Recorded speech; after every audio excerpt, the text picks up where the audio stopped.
mga ka-EA, so for today's video, isang magandang balita para sa ating lahat dahil ang Kalapatids magkakaroon ng sariling one low praise sa darating na Abril. So ang update, so ibibigay ko yung buong detalye sa vlog na to kaya wag na wag kayong aalis. So ito yung update din sa ating team Summer. Apat na lang yung ating team Summer. Ayan, mamaya possible may basket ng club training, baka magsampa tayo. Tapos meron tayong hinabol dito. Ayan no. So anak to no imported cross kay Mr. Solo. Ayan. Naka-split yung ano niya, yung pa. Grabe to. Pero malakas ang kumain to. Ngayon lang natin na ilagay dito kasi nga syempre baka mabuli, kailangan niyang gumulang ng todo para at least pagka dating ng tamang edad niya, pwede natin maturuan. Pero, gaya ng sabi ko, yung north natin is hindi tayo maglilipad. Summer lang tayo. Tapos, one low praise. Tapos, south or SDR, no, mga Kalapatid. So, nung last time na nag-toss tayo ng anggat, nalagasan tayo ng dalawa. So, apat na lang dun sa tinos natin na 6. Apat na lang ang naiwan. So, yung isa lalabas yan medyo mahihain yan Ayan si Bulilit. Yun. So, basta yung isang yun. Sasarado na natin agad to. So, time check natin. 6:54 AM. Ayan, tingnan natin kung ano oras babalik tong mga to. Medyo nagpapakitang gila sa akin tong mga to Ayan. So, nakikitaan ko naman na rin ng ng gana sa low fly. Mahina na sa kanila yung 30 minutes na lipad. Kaya tingin ko kayang-kaya na nila na may pagsabahay sa club training. Ayan.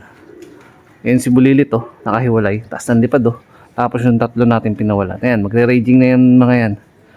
Ayan. Masyal na yung mga yan.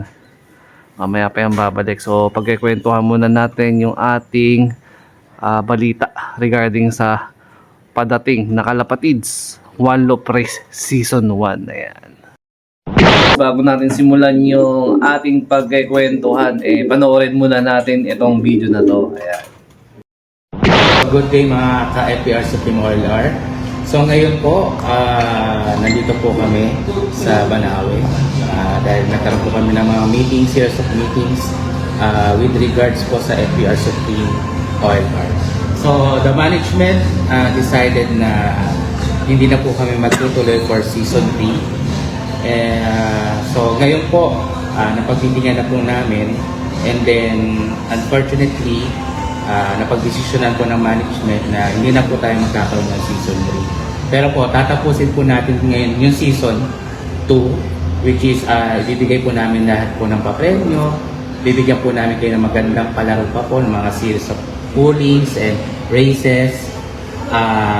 And then, ngayon po, by the end of season po natin, so meron na po nag-acquire po ng ating OLR which is ang naka-acquire po ay walang iba po kundi si Sir Ronald Gonzales.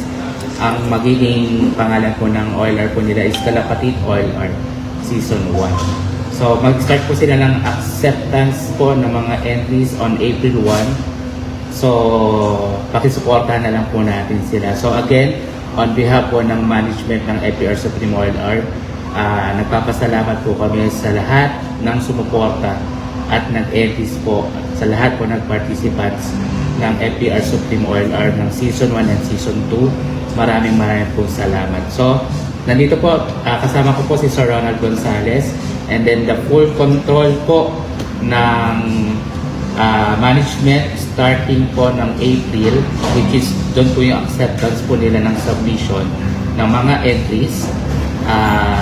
Magte-take over na po sila sa amin. So, mag-start na po sila ng submission and then lahat po ng details ng ano po nila will be posted po dito sa ating page. So, itong page po natin, iti-take over na rin po nila ito para po for updates and then sa mga details po na kailangan po ninyong malaman ay gagamitin din po natin itong page na ito para sa updates ng Kalapatids OLR. So again guys, on behalf po ng management, nagpapasalamat po kami sa lahat po ng mga sumusuporta at tumangkilik po ng FPR Supreme OLR Season 1 and Season 2. So again, papakilala ko po sa inyo si Sir Ronald Gonzales, ang bagong owner na po ng Kalapatids OLR. So, Sir Ronald. Good afternoon po sa inyong lahat. Sana po, katulad ng support na ninyo sa FPR, pakisuportahan po ang Kalapatids OLR. Yung mga announcement po, ipopost natin sa kanilang FB page. Salamat po. Credit sa video ng FPR Supreme OLR. So, anong nangyari? Last season na po pala ng FPR. Etong darating na February, katapusan, first week ng March. So, sad to say na hindi na magpapatuloy ang FPR Supreme. Pero, good news kasi ang ating CEO ng Kalapatids Speeds na si Sir Ronald Gonzales magbubukas ng bagong pinto para sa ating mga kalapatids at magbibigay ng magandang palaro sa padating na OLR ng Kalapatids. So, Kalapatids, One Low Race Season 1. So, starting April 1, mag-a-accept na sila ng mga mag-entry. At good news, walang minimum na bird entry ang inyong kailangan isali. Kung meron kang isang napupusuan, wag ka na magdalawang isip. Kasi ang perch pin yan is 2.5. And then after 80 kilometers is mag-a-activate ka, mag-send ka ulit or mag-settle ka ulit ng panibagong 2.5. So, total 5K po yung pinaka-total entry ng isang ibon dyan sa Kalapatids One Low Race. So, ang possible lipad niyan, kagaya din ng ibang One Low Race, south po tayo dyan mga Kalapatids, no? Pero, tentative pa regarding sa info, sa full info, no, mga Kalapatids, para sa kabuuan ng impormasyon ng ating karera. Pero 100% magiging Kalapatids One Low Race po yan. And then yun nga, no, mga Kalapatids, inaasahan natin at inaanyayahan namin kayo na makilahok dito sa season 1 na to. So ang guaranteed price po niya is 3 million. No, 3 million. Season 1 pa lang yan. So pwedeng mas gumanda pa yan pagdating ng season 2. So inaasahan namin ng maraming makikilahok sa kareran to or sa One Low Race na to. Suportahan natin ng mga One Low Race dito sa Pilipinas. Balang araw kaya na natin sabayan sigurado yung mga nagwa One Low Race sa ibang bansa, ano. Yung location naman mga Kalapatids nung pinaka One Low Race natin, ipa-flash ko na lang din dito sa video natin. Ayan.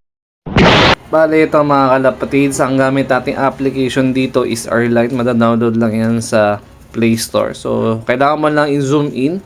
So, ang area location po ng FPR o magiging Kalapatids OLR ngayon is sa Pililla Rizal. Ayan. So, malapit din yan bandang Hala-Hala. So, dito sino-zoom in ko lang yung pinaka-area. Nahanap ko na to sa Google Map, no? So, visible naman siya sa Google Map kung sakaling pupunta kayo. Syempre, kailangan nyo pumunta ng personal dyan.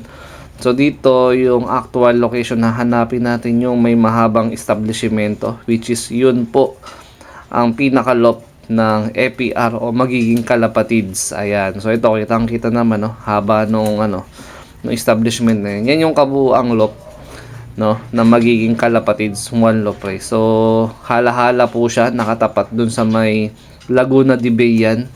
Yan mga Kalapatids. So, inaanyayahan po namin kayo na makilahok para sa padating na season 1, no, mga Kalapatids, no. So, magkita-kita tayo dyan sa April.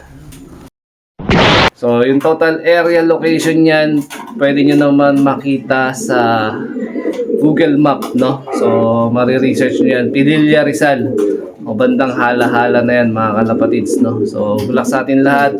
So, kita-kits tayo by April. So, sana mag-entry kayo. Tapos yun nga pala, special promo sila doon, 5+1 bird. So, meron ka ibang 5 ibon na isasali, libre na isa. So, 6 na yun. So, yun.